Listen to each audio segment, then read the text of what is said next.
नमस्कार दोस्तों, जय श्री कृष्णा, जय श्री राम, जय माता दी। स्वागत है दोस्तों आपका आपके अपने YouTube चैनल स्टडी विथ गुरुजी। हमारे इस चैनल पर सेकंड ग्रेड फर्स्ट पेपर के इतिहास का पाठ्यक्रम चल रहा है और पीछे हमने सभ्यताएं, गुर्जर प्रतिहार और चौहान वंश की क्लासेज नोट्स के माध्यम से पूरी की है और ये सब आपको पता ही है दोस्तों। अब इससे आगे आज की क्लास में हम अध्ययन करेंगे दिल्ली सल्तनत का रणथंभौर, मेवाड़ और जालौर के साथ संबंध। तो दोस्तों चलिए क्लास शुरू करते हैं। इससे पहले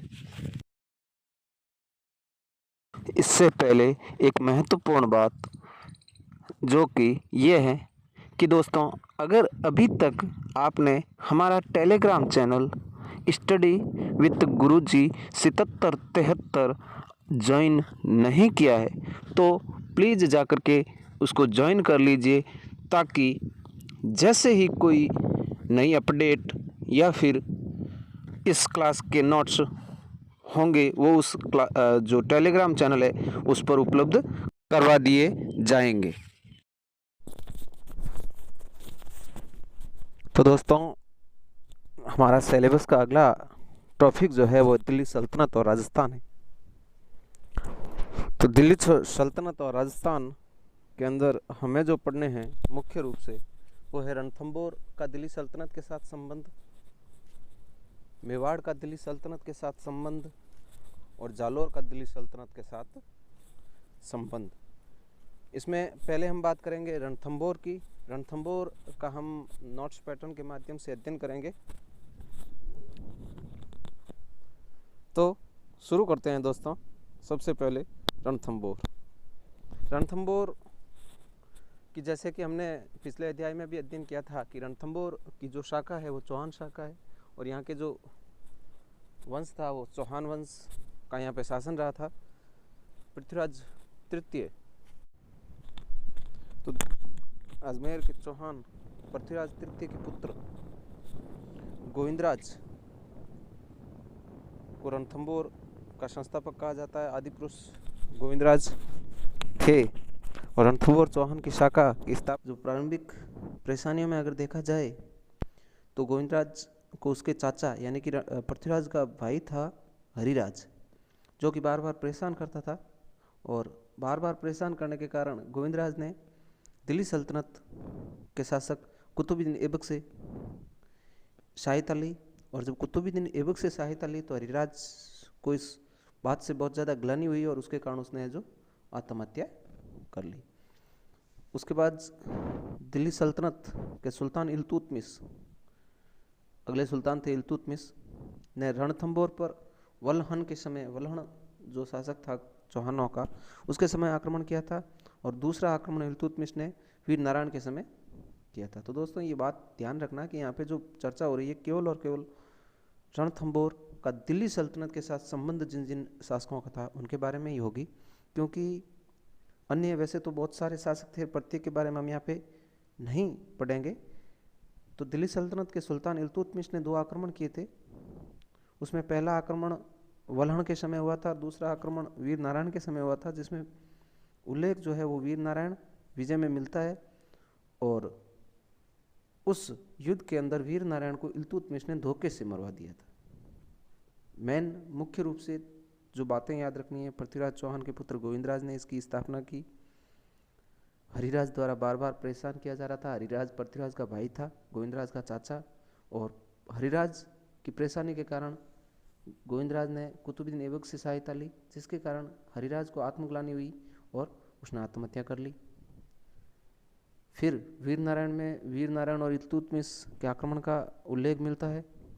उसके बाद आते हैं दिल्ली सल्तनत पर प्रथम बेगम रजिया बेगम का अधिकार था। उस समय वाघ भट्ट के समय उन्होंने अपने सेनापति हासिम गोरी के नेतृत्व में आक्रमण करवाया था। रजिया बेगम ने आक्रमण करवाया था, सेनापति था हासिम गोरी। फिर आते हैं वाघ भट्ट के बाद, वाघ भट्ट के पुत्र वे जैत्र सिंह, जिन्हें जयसिम्हा भी कहा जाता था, और जयसिम्हा ने जीवित रहते हुए अपने छोटे पुत्र हमीर को राज्य सौंप दिया और उन्होंने जो है राजगद्दी से इस्तीफा ले लिया था, शासन छोड़ दिया था।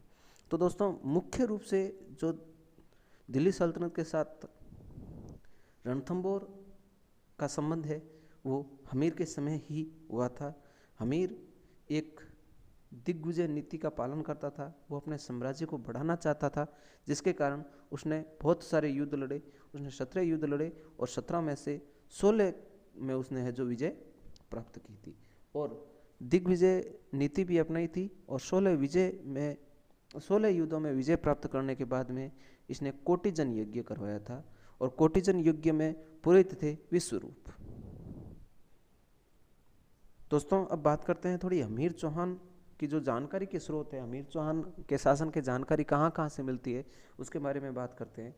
तो हमीर चौहान की जानकारी के स्रोत नंबर 1 हमीर महाकाव्य नयनचंद्र सूरी के द्वारा लिखा गया। ये जो है हमीर की जानकारी के प्रमुख स्रोत है और हमीर के गुरु थे राघव देव, ये ध्यान रखना। अब आते हैं हमीर और दिल्ली सल्तनत। तो दिल्ली सल्तनत के शासक थे जलालुद्दीन खिलजी। उन्होंने 1290 में जैन दुर्ग पर आक्रमण किया और जलालुद्दीन ने विजय प्राप्त की। जैन दुर्ग को रणथंभौर की कुंजी कहा जाता है। किसी भी युद्ध से पहले जैन दुर्ग को जीतना रणथंभौर को जीतने से पहले बहुत ज़्यादा जरूरी था। अगर रणथंभौर को जीतना है तो जैन दुर्ग को जीतना ही पड़ेगा, उसके पश्चात ही आप आगे बढ़ सकते हैं। तो जलालुद्दीन खिलजी ने जैन दुर्ग पर आक्रमण करके उसे विजय प्राप्त की। उसके बाद 1290 में हमीर का सेनापति गुरदास सैनी, जो कि जैन दुर्ग युद्ध के अंदर मारा गया था।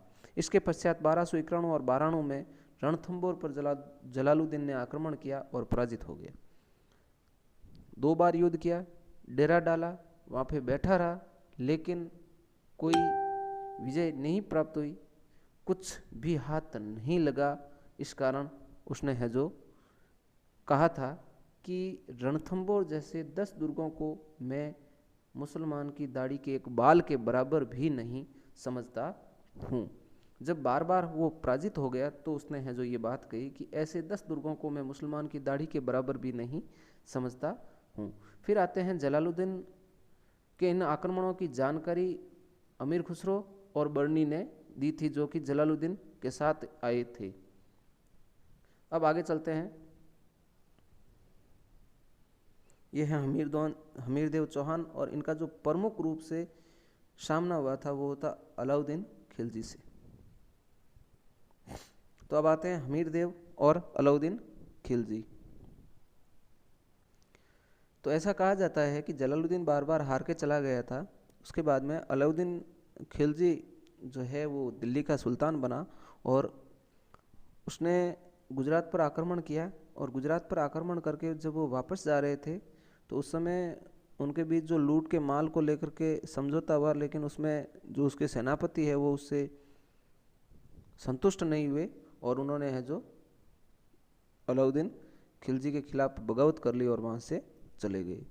ऐसा कहा जाता है कि अलाउद्दीन का सेनापति था मोहम्मद शाह, उसका अलाउद्दीन की बेगम चिमना मराठन थी, उसके साथ में प्रेम प्रसंग था, जिसके कारण भी वो जो है उसको लेकर के वहाँ से चला गया। तो अलाउद्दीन खिलजी का सेनापति मोहम्मद शाह और केहबू, और तीसरी थी चिमना मराठन। तो इन तीनों को हमीर ने शरण दे दी और उसके पश्चात अलाउद्दीन खिलजी ने हमीर को कहा कि अगर तू मेरे को अपने सेनापति वापस लौटा दे तो मैं युद्ध नहीं करूंगा, लेकिन हमीर ने कहा कि घर आए हुए मेहमान को मैं वापस नहीं लौटा सकता। इसके कारण अलाउद्दीन खिलजी और हमीर के मध्य युद्ध हुआ। युद्ध का एक कारण और भी है कि दोनों महत्वाकांक्षी थे, दोनों दिग्विजय नीति अपनाते थे, दोनों की सीमा आपस में टकरती थी और जिसके कारण युद्ध हुआ। इन दोनों के मध्य हिंदू वाटी का युद्ध 1299 ईस्वी में हुआ था। हिंदू वाटी का युद्ध याद रखना, हिंदू वाटी का युद्ध किनके मध्य हुआ था? अलाउद्दीन खिलजी और हमीरदेव चौहान के मध्य। अलाउद्दीन की तरफ से उसके सेनापति उलूब खां, नुसरत खां और अलब खान 3 आए थे। वहीं हमीर की तरफ से सेनापति थे धर्म सिंह और भीम सिंह। इस युद्ध में ऐसा कहा जाता है कि धर्म सिंह और भीम सिंह जब युद्ध कर रहे थे तो वो दोनों एक बार अलाउद्दीन खिलजी की सेना को पीछे खदेड़ कर उनसे जो पूरा माल लूट करके आ जाते हैं, तब उनमें से भीम सिंह धर्म सिंह को कहता है कि तू ये जो माल है वो सुरक्षित किले में पहुंचा, तब तक मैं सेना को रोके रखता हूँ। लेकिन जब धर्म सिंह माल लेकर जा रहा होता है तो पीछे भीम सिंह जो है मारा जाता है और अलाउद्दीन का सेनापति नुसरत खान, जो कि ऊपर से एक पत्थर गिरता है जिसके कारण वो दब करके मर जाता है। तो युद्ध में पत्थर की चपेट से जो है नुसरत खान की मौत हो जाती है, जिसके कारण अलाउद्दीन खिलजी खुद लड़ने के लिए आता है और हमीर की तरफ से रणमल, रतिपाल और सुरजन शाह ने गद्दारी कर दी और मुगल सेना किले में घुस गई। ऐसा कहा जाता है कि जब अलाउद्दीन खिलजी की सेना पीछे हट गई तो अलाउद्दीन खिलजी ने संधि करनी चाहिए, तो उसने हमीरदेव को कहा कि संधि की जाए, तो हमीरदेव ने अपनी तरफ से रणमल और रतिपाल को भेजा था, लेकिन अलाउद्दीन खिलजी ने चाल चलते हुए उन दोनों को शासन का लोभ दे करके और अपनी तरफ मिला लिया और उन्होंने जो है किले के अंदर घुसने के मार्ग बता दिए। और सुरजन शाह ने जो है गो रक्त अन्न भंडार और जल भंडार में मिला दिए थे।